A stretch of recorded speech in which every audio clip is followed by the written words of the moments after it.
Hello future get toppers, welcome back to Tech Orbit. पिछले video में हमने formulas revise किए थे, लेकिन फॉर्मूला याद होना काफ़ी नहीं है, उन्हें अप्लाई करना आना चाहिए। आज हम सॉल्व करेंगे ओएस और डीबीएमएस के वो वायरल एमसीक्यूज और नैट क्वेश्चंस जहां 90% स्टूडेंट्स एग्जाम प्रेशर में गलती करते हैं। अगर आपको अपने 4 से 5 मार्क्स सेव करने हैं तो ये वीडियो एंड तक देखना। Let's start. आज का एजेंडा सिंपल है। हम सिर्फ थ्योरी नहीं पढ़ेंगे, हम ट्रैप्स को आइडेंटिफाई करेंगे, खास करके NAT questions, numerical answer type. यहाँ नेगेटिव मार्किंग तो 0 है, लेकिन अगर आपने कैलकुलेशन मिस्टेक की तो मार्क्स भी 0 ही मिलेंगे। आज हम स्केड्यूलिंग, पेजिंग और नॉर्मलाइजेशन के सबसे ट्रिकी कॉर्नर्स को टच करेंगे। सबसे पहला सवाल, सीपीयू शेड्यूलिंग। ये क्वेश्चन देखिए, राउंड रॉबिन शेड्यूलिंग है, टाइम क्वांटम 2 यूनिट्स है, लेकिन ध्यान दीजिए यहाँ कॉन्टेक्स्ट स्विच टाइम दिया है 1 यूनिट। वीडियो को पॉज कीजिए और खुद सॉल्व कीजिए।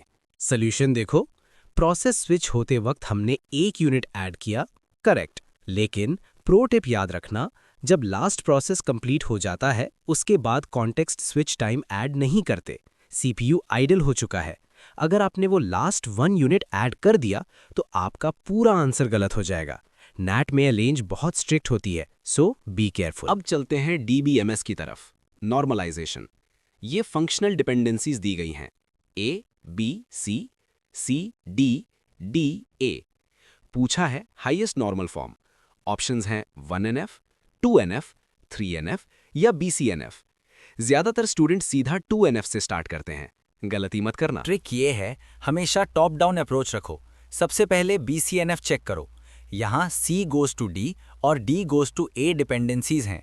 क्या C और D सुपर कीज हैं? नहीं है, तो BCNF फेल। अब चेक करो 3NF।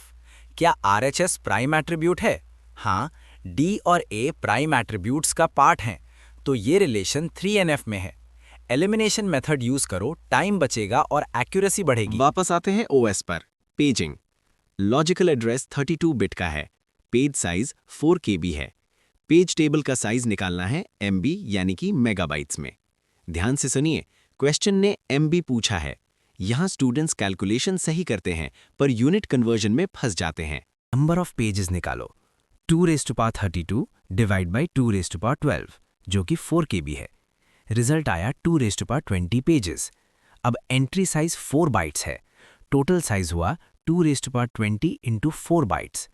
2^20 होता है 1 मेगा, तो आंसर हुआ 4 MB। एग्जाम में जोश में आके 4 बाइट्स या कुछ और मत लिख देना, यूनिट्स चेक करना सबसे जरूरी है।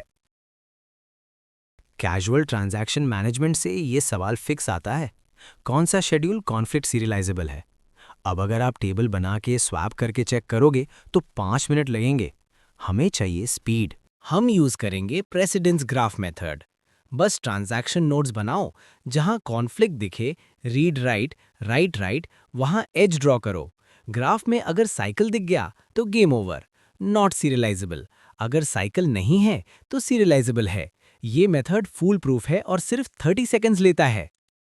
देखिए, हेड 50 से आगे बढ़ा, रिक्वेस्ट सर्व की, 199 तक गया, टच किया बाउंड्री को, फिर वहां से रिवर्स सर्व नहीं करेगा, वो सीधा 0 पर जंप करेगा बिना कुछ सर्व किए, और फिर 0 से आगे बढ़ेगा। टोटल हेड मूवमेंट में उस लॉन्ग जंप को काउंट करना मत भूलना, 199 माइनस 0 ऐड होगा। Analytical. Finally B+ tree. Order of leaf node निकालना है। यहाँ कंफ्यूज मत होना B ट्री और B+ ट्री में।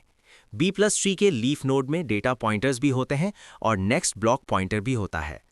फॉर्मूला में ब्लॉक पॉइंटर PB और रिकॉर्ड पॉइंटर PR का साइज अलग अलग हैंडल करना।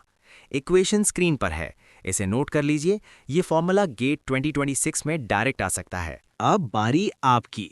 स्क्रीन पर एक चैलेंज क्वेश्चन है डेडलॉक रिकवरी का। इसका सही आंसर मुझे नीचे कमेंट्स में चाहिए। देखते हैं कौन सबसे पहले और सही आंसर देता है। सही जवाब देने वालों को मिलेगा टेक ऑर्बिट की तरफ से हार्ट।